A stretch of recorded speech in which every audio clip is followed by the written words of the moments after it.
Evening. Thank you. Love you guys. Thank you for your service. And so to take you guys back to the last deployment I was involved in out in Iraq, we were working with a group called the ISOF, that's the Iraqi Special Operations Forces. And one of our goals with these guys is to simply teach them how to fight their own fights. And so the best way we figured to do that is not only train them on base, but actually go outside that wire and fight side by side with them. Well, if you could imagine a whole deployment going by, I'd say pretty good, because we've bagged and gagged some pretty bad dudes. We're making the world a better place. And now we're coming up on what looked like just enough time on the calendar to maybe squeeze in one more operation before we gotta go. But to be honest with you, we weren't really sure if the ISOF was ready for us to be leaving them, to be passing this baton of responsibility off to them. So we decided, with the time we have left, this final operation, why don't we try and make it a sort of graduation operation? Why don't we let them plan the whole thing from the ground up, and we'll be there with them just in case things go bad. And so that's what they do. They're planning their own operation. They're hitting the streets. The first thing they need to operate on is some intel. Well, they find this source that informs them about this man. They're looking into him. He's a policeman by day, wears that Iraqi policeman uniform, but at night, back home, as it turns out, he is one of these bomb makers that we're looking for. And to kind of give you an idea of the type of character that makes a suicide vest, oftentimes the guys that manufacture these things are not very motivated to actually be the one to strap it on themselves. In fact, they have such a difficult time finding somebody to raise their hand and volunteer. In one instance, they couldn't find anybody. So what did they resort to? This captures how depraved and wicked their brains work. They found two mentally handicapped women, and they fashioned these vests onto them. As they turned them towards the marketplace, shoved them off, and these guys watched from a distance like cowards as they set it off with a remote, killing these women and obviously so many more. So this gives you a sense of the type of character that we're up against. But the ISOF, they've got this guy's number. They figured out where he lives. They're presenting us now this plan, how they want to approach the house, get into the house, grab the guy, extract, and you know what? It all checks out, just like we trained him. Looks great. But then they had one odd request. They said, hey, listen, we, the ISOF, we feel we get shot at more than you SEALs do, and we think we figured out why. And so we're like, okay, why? And they say, it's the color of your uniforms. We're like, really? The mere color of a uniform, not the way we shoot, move, communicate, nothing to do with our tactics. You think it comes down to the mere color of a uniform. And you know, you can just see it on their faces. I mean, they really are, they're convinced. And so the odd request comes out. Would you be willing for this final operation to maybe take off your American colored uniforms, and we have a pile of ISOF uniforms for you that you could put on? So we're looking at these uniforms going, all right, let's get this straight. You want us to put on your uniforms in hopes that we blend in with you, in hopes that we get shot at more with you? And they're like, yeah. It's like, fine, we'll prove it to them. It's not about the uniform. So we get the uniforms on. And you know, the funny thing is I'm making my way over to the Humvee. I'm going to be standing up in the turret behind the 50 cal machine gun, but I'm making my walk out there. I've got the uniform on, my dark complexion, start growing out a little facial hair, and I got some of my teammates kind of huddled up, and they're pointing over at me and snickering and laughing. I'm like, what's up? And they're like, hey, Williams, you're starting to blend in with these guys around here. I'm kind of looking around like, yeah, I am. And so I'm standing up in the Humvee, that section called the turret, 50 caliber machine gun in front of me. And for those of you in the room that might not know, because I know we got a lot of veterans, but if you don't know, let's just say that's a weapon that could really reach out and touch somebody. And so I've got my night vision goggles dropping down now. I'm in my green little world, going over the mental inventory, thinking about all the things I know about this night and how it's gonna go. Again, I know where this guy lives. I've got the plan, how we're gonna approach, get in, grab, extract, and one unique I know entered my mind that made this operation just different than every other operation. I know this is it. This is the final operation, which also means I know just a matter of days from now, I'm going to be back in my hometown, Huntington Beach, California, surfing in the ocean. But here's what none of us really knew about that night, was that we were actually being set up the entire time to get thrown into what I could say was by far the absolute worst circumstances we'd been in on this entire deployment, as we find ourselves being set up on an ambush. And as we go pulling up to this house, suddenly now we're engaging in this gun battle, taking shots from 3 different directions, taking effective fire. It is a battle for our lives. And it truly was the team's ability to shoot, move, communicate, do what we do best in the SEAL teams, and really apply some of these timeless principles that played out on the battlefield that I want to share with you all this evening. And so obviously I made it out of that situation alive. I'm standing alive before you here on the platform. I think it's also worth remembering, though, that it doesn't always work out that way. We do just need to kind of reflect on and remember the fact that our freedoms are not free. And what is it paid for in? You could say paid for in the currency of our warriors' blood out there on the battlefield. And there's certainly a spiritual application to that as well, because when you consider how these had shed their blood for our earthly freedom, who was it that shed his blood for our eternal freedom?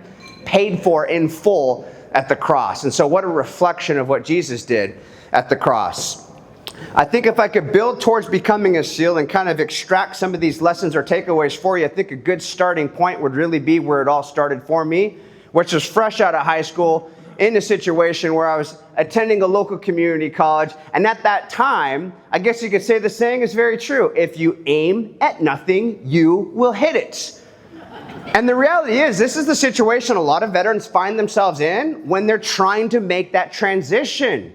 Like, all they need is a target. Give them something to aim at in their crosshairs. But when you're aiming at nothing, you're going to hit it. And so sometimes it's the greater the need, it's the greater the result. As you heard, if you want to get to 10x, what's the greatest enemy to that? Settling for 2x. You're almost better off being in a 1x situation, because at least then you feel the back up against the wall. You feel uncomfortable. You're in a place that you do not want to be. But you can get kind of comfortable and complacent in that 2 place. Well, I found myself in a back up against the wall place because I'm failing all my classes. All my peers are passing me by. And I'm thinking, I don't want to be a loser. And so I'm trying to brainstorm, essentially, like, what is that 10x thing in life? I want to do something significant, something great. And as I'm brainstorming, I think I come up with the perfect plan. I'm thinking, I know what I'm going to do with my life. I'm going to go become an Alaskan crab fisherman. Like, yeah, one of the most dangerous jobs in the world. And I almost settled on that. Thankfully, I didn't when this other idea entered my head about joining the military. Not just that, I'm narrowing the scope now down to what branch it's going to be and what I want to do within that branch. I know what I want to be. I want to be a U.S. Navy SEAL. I'm sitting in a school parking lot, truck, failing all these classes, and I'm telling you, that is where I made a decision. And anyone can make a decision that radically changes their entire trajectory. It happens in a moment. But it all comes down to, what are you aiming at? You aim at nothing, you will hit it. You know what we say in the SEAL teams? Aim small, miss small. That's one of the big practical lessons and takeaways for you all. Whenever you come up with any type of goal that you're trying to achieve, it's not enough just to say, like, hey, I want to achieve greatness. I want to make more, or whatever it might be. You have to get particular about whatever it is. If you think about shooting, it has everything to do with hitting what? A goal. Well, we set a lot of goals in life, don't we? If my responsibility in the teams is to, well, deal with an insurgent that maybe is flanking this room, he's bearing down on us, and it's my responsibility to put something through this guy to stop him, and I'm aiming only at him and I miss, what happens? I don't hit my goal. I didn't hit the target. But what if I say, and this is how we're trained, forget just trying to hit him. What I'm looking for is not just him. I'm trying to find that second, third button down on his t-shirt. Now the aim is small. Third button down, got it. The aim is small, and perhaps I miss. Maybe I don't hit that third button down. Well, the aim was small, and the miss will be small as well. Sure, don't hit that third button down, but I'll probably find myself putting something through that goal. And so the more particular you could be about whatever it is that's in your crosshairs, and remember, this is whole life stuff. This isn't just education or the workplace. This is like, what type of spouse are you going to be? What type of parent or grandparent are you going to be? What are you aiming at? What type of fellow citizen will you be? The more particular you can be about it, the better shot you have of hitting that target. So I'm locked in on this idea. Like, I want it. And now the toughest part to me, I felt like it was over. I have something to aim at now. Now it's just a matter of practical steps going in that direction. And what that means is I need to start running, swimming, pull-ups, push-ups, do the things that I'm going to need to do when I go through training. And so that's what I do. I actually just leave the school. I didn't take finals. I was there for finals that day, and I had to break the news to my dad. I kind of presented it as a bad news, good news sort of a thing. I tell him the bad news. I'm failing all my classes. Of course, he wants to go, okay, what's the good news? I mean, put yourself in his shoes. Like, here's your son. I'm failing out of junior college, but it's okay, Dad. I'm going to be a Navy SEAL. He's like looking at me thinking like, here's my son that doesn't have the discipline it takes to even make it to the local community college. And now he's telling me he's going to go become a SEAL. And so I remember him trying to be that voice of reason. He's just kind of pressure checking me here, right? He says, so you want to do this, huh? You want to be a Navy SEAL? I'm like, yeah, Dad, I want to be a SEAL. He goes, you understand that if you don't make it through SEAL training, or suppose, you quit or you get hurt, you will still be in the military. And you're probably going to pick up a job, Chad, like chipping paint off some boat off the coast of Japan. Well, he kind of had a point, but at the same time, that's exactly the kind of speech a guy like me needed at that time. If you tell me that you think I can't do something, and I could pick up on the reverse psychology, but if I believe you really believe that, I'm bolting down on it. I got to do it even more.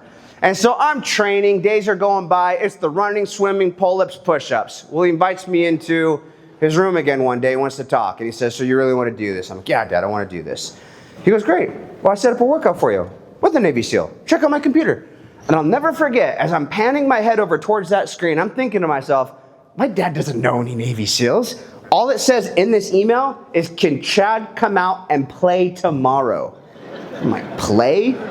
Like, Dad, you met some guy off the internet who says he wants to play with me, and you're arranging this meeting in a beach parking lot in Oceanside. He goes, oh, he's a SEAL, Chad. I'm like, you can't just trust anything someone tells you on the internet. I'm trying to educate him on this, right? He goes, no, this guy's a SEAL. I'm like, okay, if you really want me to, I guess I'll go meet up with this stranger. Well, as it turns out, there was more of a conversation that took place on a phone call prior to that email. I didn't know about it at the time. I didn't find out about it until months later, but I'll give you guys that backstory up front. And so on this phone call, apparently, my dad's telling this guy, look, my son wants to be a SEAL, but he has no idea what he's getting involved in. And so I'm wondering, would you do me a big favor? Would you meet up with my son? And what I'm asking you to do, what I need you to do is I need you to just crush him. This guy thought about it for a while, didn't give the response on the phone, wanted to think a little bit more, but that's what that email was all about. Can Chad come out and play tomorrow? And so it's Oceanside, California. I'm meeting up with, as far as I'm concerned, I'm skeptical, a Navy SEAL in a beach parking lot. And suddenly there's this stranger pointing his finger at me saying, you Chad? And I look over and I'm thinking, nah, he does kind of look the part. He looks like something Michelangelo carved out. I'm like, yes, sir. He's like, all right, Bubba, come on over here. He's got me with him. And next thing I know, I'm going on this run that he sends me off on. He says he's going to catch up with me on. He had some stuff he wanted to take care of in the parking lot. He had some gear he's putting away. Long story short, I'm going down this dirt trail out into the wetlands. It's about time when he said he would be catching up with me. And I'm looking back and I don't see him. And so I'm running a little bit more, looking back again, and I'm not seeing him. And now I'm running a little bit more, looking back, and the idea enters my head. Wait a minute, maybe I'm too fast for this Navy SEAL. He can't catch up on the run. I'm celebrating, and I look back again, and it is like a scene out of, you remember the Arnold Schwarzenegger movie, Terminator 2?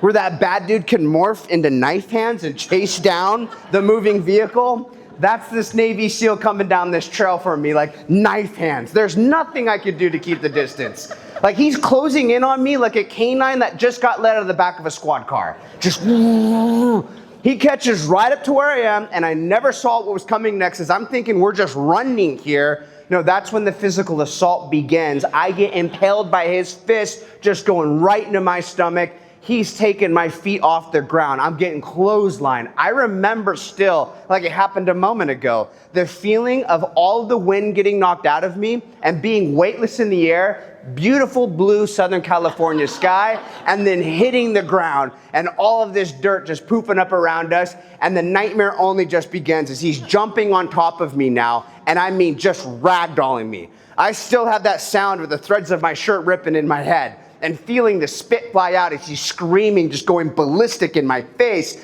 And you got to put yourself in my shoes for a moment here. Remember, at the time, the only intel I'm operating on is some guy my dad met off the internet. I'm thinking human predator, like this guy's got me right now. And I really am. I'm just trying to live, like survive the situation. But as he's screaming and saying ununderstandable words coming out of his mouth, these words came through in a very understandable way. These words changed my life. He says, you want to be a Navy SEAL? You better stay 3 paces behind me. There's just something about that moment right there where everything clicked. It was like time stopped. I got to look down the corridor of the future. Like I knew this is it. It is right now. I don't want it to be right now, but this is the moment that's going to affect the trajectory of the rest of my life. Everything in me wanted to just stay there on the ground and not get back up, just try and breathe.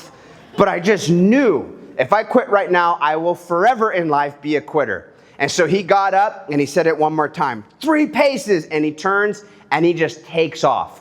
What took place over the next handful of miles down that trail, I could look back and say, by far more difficult than anything I ever went through in all of SEAL training. It wasn't even a workout. It was a beatdown session, but I hung in there with this guy.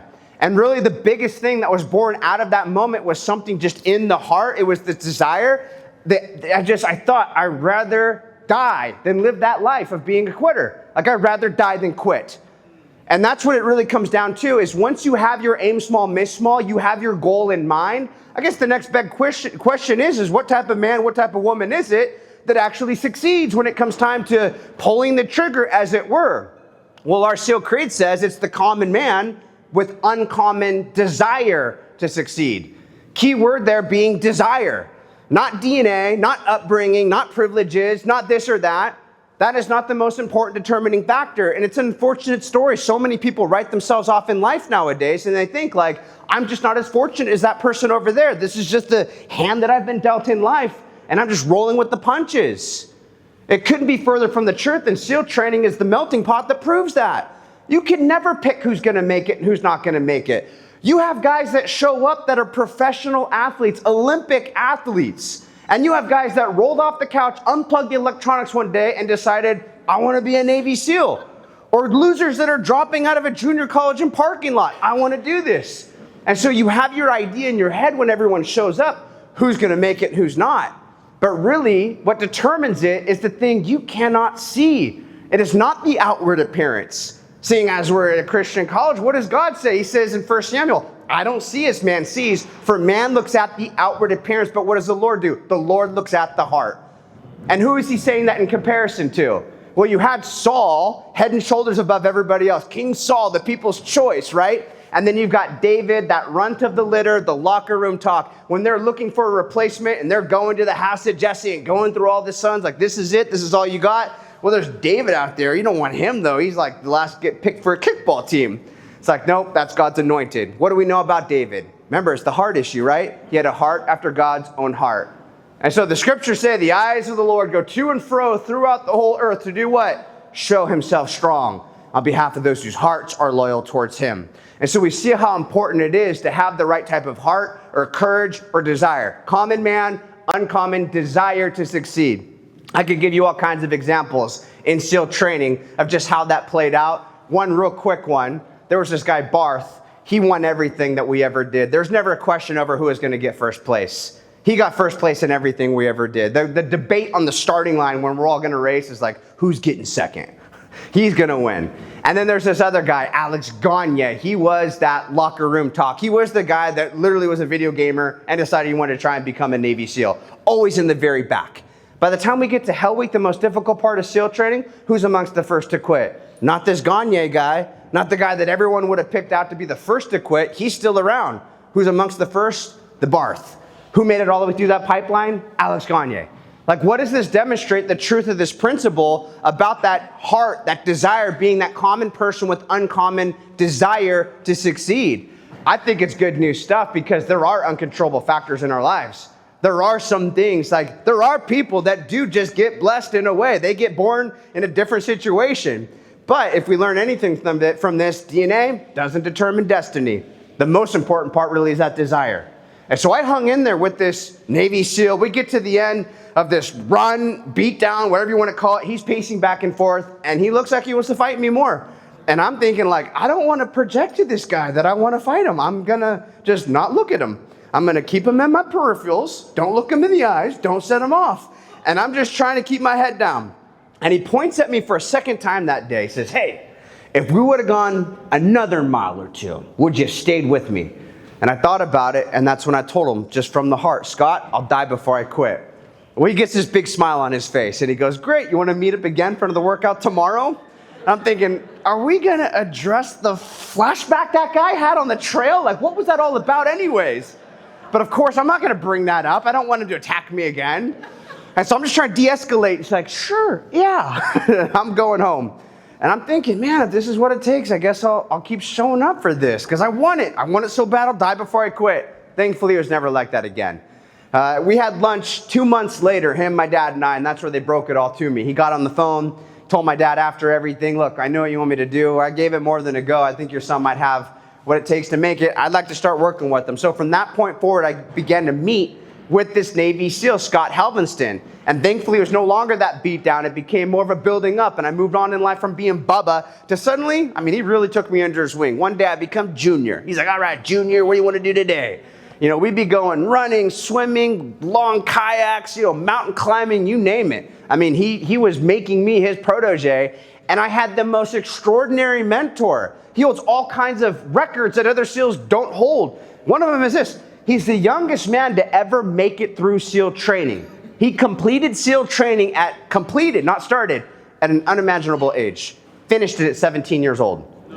You go, yeah, how did that happen? Hey, want to talk about a guy that wasn't the victim of his circumstances growing up? He got passed around in more than 24 foster homes. And so the military, at a very young age, the waiver was signed, like, hey, if you want to come on in early, come on in. And so SEAL by 17, world champion pentathlete. He's the fastest Navy SEAL we have on our SEAL training obstacle course that we all go through.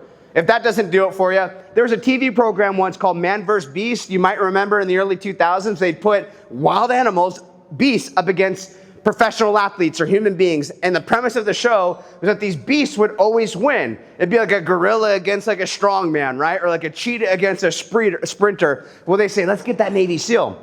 What are we going to do? Let's build an obstacle course. That's his expertise. Let's get a monkey. We'll train a chimpanzee to run through the obstacle course. So they get Scott on the phone. Hey, will you go against the beast on Man vs. Beast? He's like, yeah, sure. I'll race the monkey. He shows up. He's not going to back down. I think you see where this is going. Only man to do it on the program. Not only did he beat the thing, he pulled ahead of the monkey on the monkey bars. You can't make it up. Better, right? And so you can imagine what it's like to get trained by him. And so he's training me up. And one of the big lessons he had for me was how we serve, in the SEAL teams. He could kind of pick up on, me, I'm like 19 years old at the time. There's a little bit of arrogance that's there, and he needed to beat that out of me.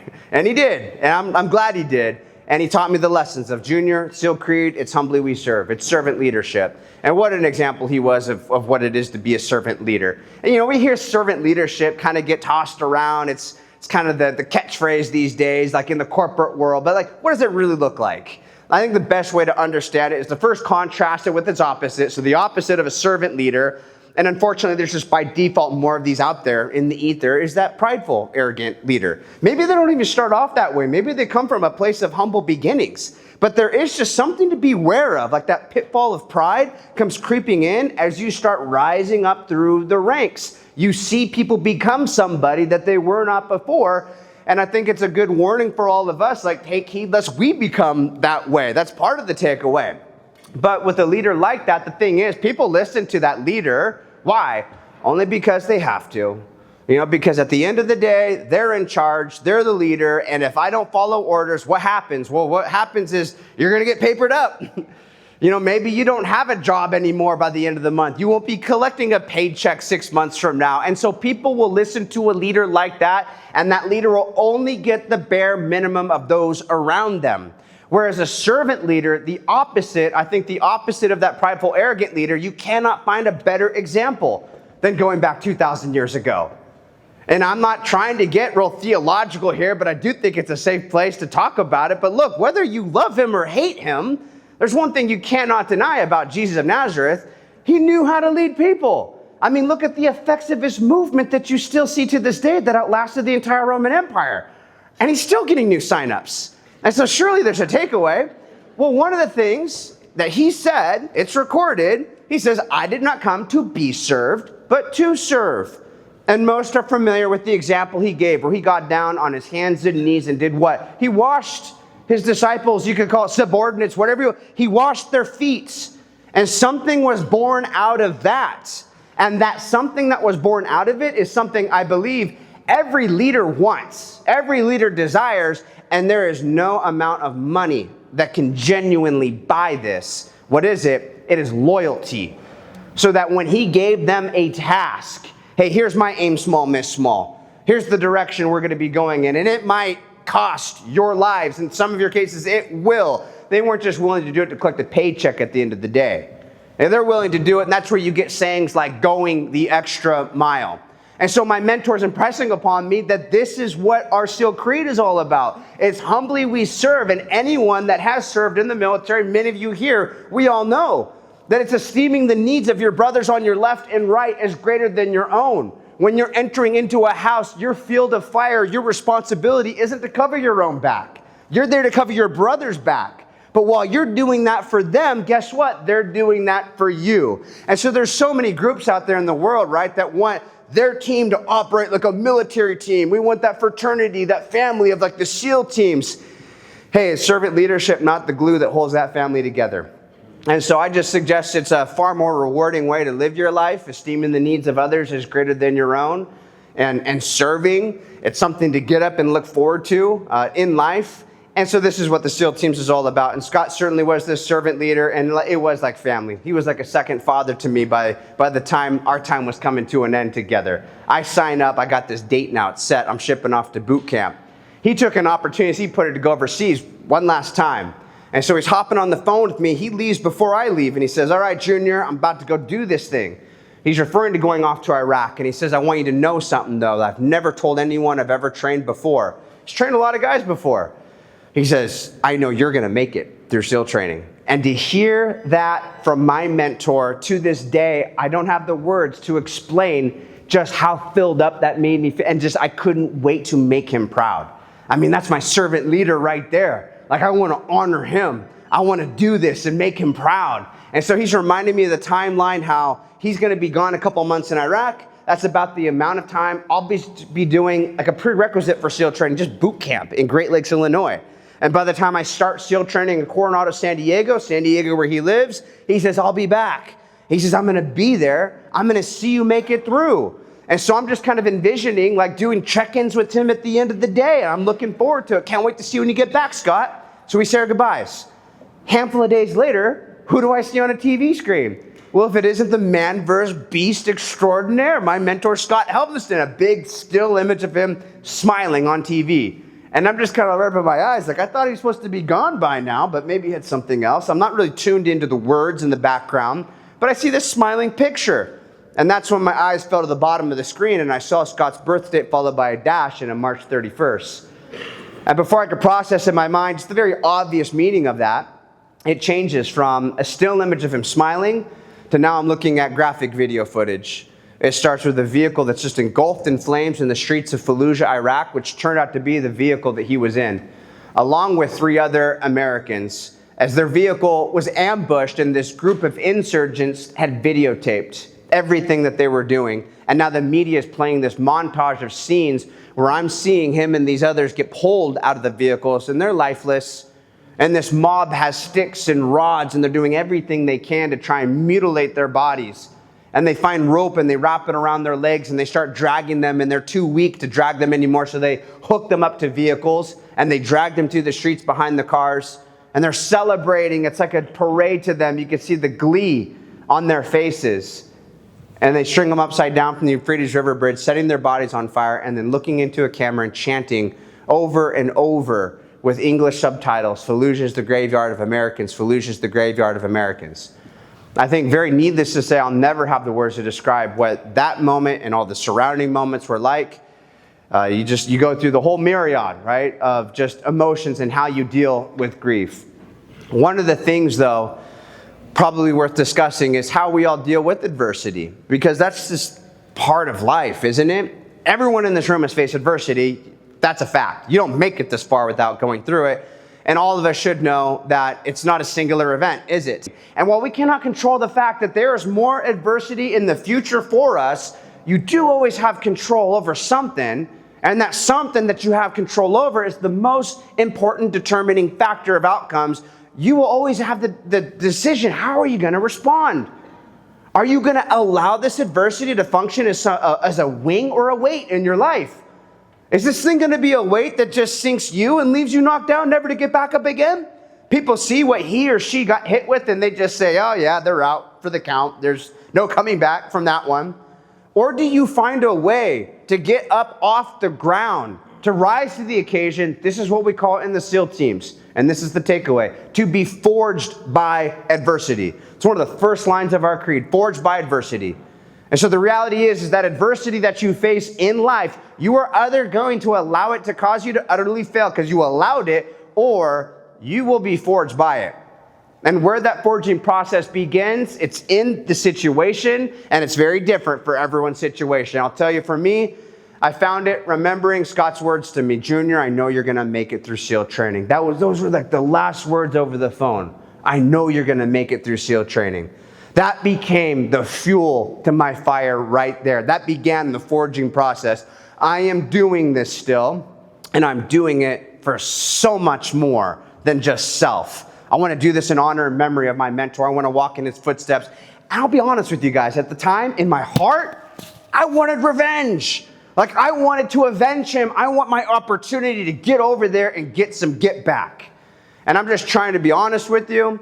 Thankfully, along the way, reasons mature. That's not what we're all about in the SEAL teams. It's always preserve life wherever possible. But that's just kind of where my heart was at that time. Revenge is a fuel. It is a fuel that burns bright, but it's not a healthy fuel to be staying on. And I didn't stay on it. But I made it through SEAL training. I had his name written on the inside of my hat. Just to kind of give you a very quick sense of how difficult training is, I started the class of 173 guys. And by graduation day, you heard about Hell Week, right? I told you a little bit about it. It's the most difficult part of training. They keep you up for 5.5 days. You get 4 hours of sleep per night. No, 4 hours for the whole 5.5 days. That's it. Running 200 miles, getting surf torture, thousands of pull-ups, push-ups, sit-ups, beach sand, rubbing in all the worst places you can imagine. Every nerve exposed. You're hallucinating. I grew up watching Ninja Turtles. Like my last night at Hell Week, I was surrounded by Donatello and like Leonardo. Like, could not get them to leave me alone, right? Like, looking back on it, it's pretty funny. But when you're going through it, out of 173 by graduation day, 13 of us still standing around from that original class number. And I remember looking up thinking, Scott, we did this. Family, friends there, as I'm getting this trident, but a bigger version pinned into the chest saying, hey, welcome to the brotherhood. You're a member of SEAL Team 1, I get put on. New identity. And one of the things you learn very quickly is this trident that you put all that hard work into obtaining, you earn it every day. It doesn't stop there. And that's really how life is. Life just keeps moving. Otherwise, you're going to get left behind. Doesn't matter how big and powerful of a person you are, right? Hey, the dinosaurs were big, powerful creatures, but they're not around anymore. Why? They lacked an ability to adapt, you could say, to their surrounding environment. And so we're dealing with a world that's constantly changing, evolving, and you've got to adapt to it. We're dealing with an enemy overseas that's continually becoming more sophisticated. One of the things you'll never hear in the SEAL teams, a junior guy saying to an assault leader or a chief, like, hey, chief, why is it we do it this way? The response will never be, we do it this way because that's the way we've always done it. That's a great way to get killed on the battlefield. And that type of philosophy is a great way to get utterly wiped out, especially in this economy. You never know what's going to come down the pipeline nowadays. Whatever was working in 2020 of February certainly wasn't working by April of 2020. If you're relying on old tactics, who knows what's going to come out of Jerome Powell's mouth next, right? Or you check the next headlines and boom, like we're in another situation. So you have to be able to pivot and adapt. Look at the advent of AI and how much this is changing everything. And so in the SEAL teams, it's earning your trident every day, striving for innovation. Our tactics are constantly being honed. We're trying to find a more proficient way, a better way to do it. Earning that trident every day. Fast forward to that final operation for the sake of time. Rolling out, night vision goggles on. I remember passing a sign. And I don't know how many times we passed this sign before, but it never popped out quite the way it did on this night. It says in Arabic, Fallujah, Iraq. And I don't know why, it just never hit the likelihood that I'm probably staring at the same last sign that Scott looked at before he went turning into Fallujah. This is a big sign, been there a while, like highly likely it was there. Not that many years had passed since now I'm suddenly there. And I literally thought, man, little did he know what was coming next around after this sign. And now looking back, little did I know, looking at that sign, thinking about that, here we are being set up on a very similar ambush. So we go pulling up to this house. The bottom line is this guy knew that we were coming all along. He was told. He had the drop on us. So he had buddies set up in 3 different barricaded firing positions. And then we get in our most vulnerable moment, which is there's always going to be a moment you're more vulnerable than any other. What's that for us? The moment you're moving from up-armored vehicles through open space. And so that open space is dead space, and that's when everything breaks loose. Half the team's out of the vehicle, half the team's in the vehicle, and there's those of us that are up on top, the gunners. And I see tracers coming from 3 different directions, like at our vehicles, like at me. It's like, you got to pick a direction. Like they're all 3 equally like impacting the vehicles and snapping over our heads. You got to pick direction and go. And the assault leader really set the tone. I mean, this is the most chaotic moment. This is the worst of circumstances. This is how my mentor and everyone he was with got wiped out. But the way that my assault leader responded over the radio, and just maybe one lesson for you all, another takeaway, it's right out of our SEAL creed, is it says that the SEAL has an ability to control his emotions and actions regardless of the circumstances. I could go on about how important that is for a whole myriad of reasons. Just how about this? We always say calmness is contagious in the SEAL teams. You have the ability to set the tone, especially as a leader, and all of you are leaders, at least to some degree. I mean, like I said, this goes not only in business or in education, this falls all the way down into the household.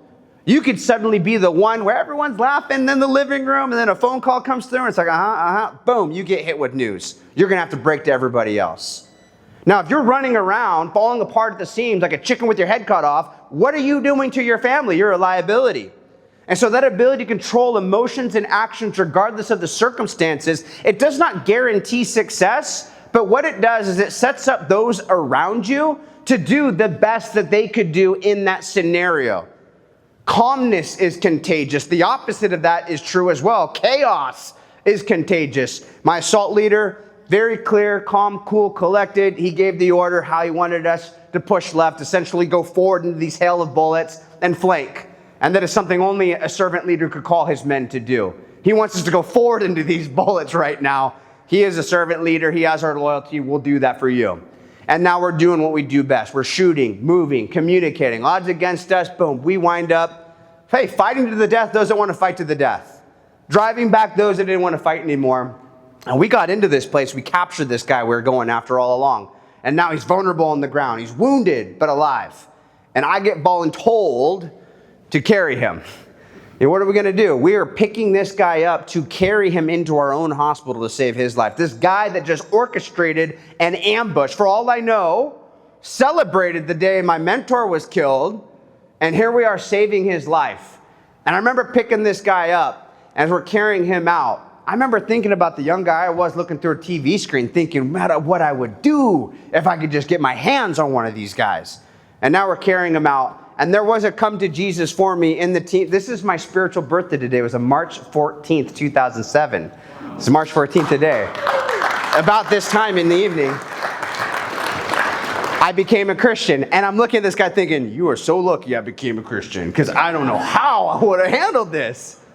And so ironically, the last thing I ever did in Iraq was the last thing I ever imagined I'd be doing, is carrying one of these guys in our own hospitals. One of the big takeaways, though, especially when it comes to kind of trying to bring everything to a close here and what this evening is all about, is look what a difference resources make. Why is it that, my mentor operating in the same province gets set up on an ambush? Everyone he's with, they get wiped out, they die. And somehow everyone that I was with, we all made it alive out of that situation. Same input, Navy SEALs, but completely different outcomes. Different outcomes, why? Had everything to do with the resources that we had behind us.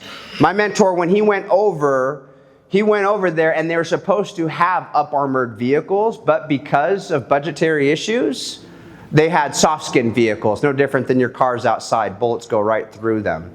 And so to cut a corner financially, soft-skin vehicles. They're supposed to have heavy weapon machine guns like that 50 caliber machine gun that could really reach out and touch somebody. That literally changed the gunfight. It's called overwhelming firepower. It completely turned everything around.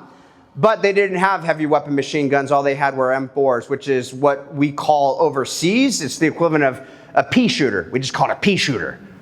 You know, they should have had state-of-the-art mapping technology, but instead they were given an old, outdated map that literally put them through the hornet's nest of Fallujah. They should have had all kinds of resources behind them, but they didn't have any of those things, and it was all really just because they just didn't have the support. They were willing to go to the front lines of a battle. They were willing and able. They are fighters. It's a good input, good group of sled dogs you're putting forward there. But they were set up really for failure in a sense, whereas my team, we had all of those things. We had the armored vehicles. We had the armory open to us. We had the quick reaction force if we needed it. We had the air support. We had everything. And so the outcome was completely different. And so now consider really, like, why are you here tonight? What is it all about? It's more than just breaking bread and fellowship, right? It's for something bigger and greater than even ourselves. It's about the future. And it's about taking veterans that you already know they're good sled dogs and they can run in a direction. They will give you a good run. We want to set them up for success. And so you have the opportunity tonight to be that armory, to really be that supply, to give them the best shot to do what they do best. And so I just really want to encourage you all to just really consider and think deeply. The opportunity that you have before you, this is a worthy, a righteous investment. This is something truly would echo in eternity, and just consider the why behind it. You know, we're living for something bigger and greater than self. You know, it's John Adams that says, your generation will never know how much it cost my generation to preserve your freedoms. He says, I hope you make good use of it. I think when we look around, you know, the nation today, there are a lot that are not making very good use of it. But we should also be looking at ourselves. Are we making good use of it? And it really comes down to the why in the end. Remembering, you know, that our freedom isn't free. What's it paid for? And remember the currency of our warriors' blood out there on the battlefield. When we're living for something bigger and greater than self, you're unstoppable. When I had my mentor's name written on the inside of the bill of my hat, that was my why. You would have to take me out of SEAL training in a body bag before I ever quit on that name. And so I want to encourage you all, in SEAL training, we write on the inside of our hats the things that are going to get us to dig deep when the going gets tough. On the inside of my hat, on the inside of hats, the guys that made it, I saw a common theme: faith, family, friends. Never saw anyone write something selfish. Anyone that ever had anything selfish, they weren't one of those 13 that made it to the end. I still have the hat to this day. And I have my girlfriend's name on the inside of the hat, so I still have it around the house. A little awkward to break out in front of my wife. Just kidding, I married that girl, so I get to keep that hat around the house. But I also want to encourage you all, like a challenge. It's like, what is it that you would be writing on the inside of your own hats? And so don't forget, we've got these veterans that are willing to go to the front lines of the battle. There are so much more than just enemies overseas, right? There are so many battlefronts that are here, really even on American soil. They just need your support, and this is your opportunity to be their armory. God bless you guys, and thank you so much for having me out with y'all this evening. Thank you.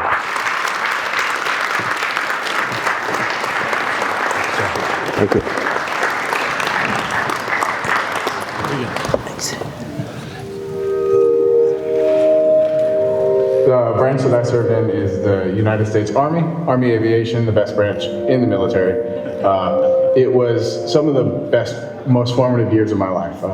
As a young man, you think you know what you want to do and you think you know where you want to be, and the Army has a way of teaching you you're wrong, and in the best way. I've been circled the world. I've lived in Hawaii, I've been to Afghanistan, been to Turkey, been to many places, and all that I have to thank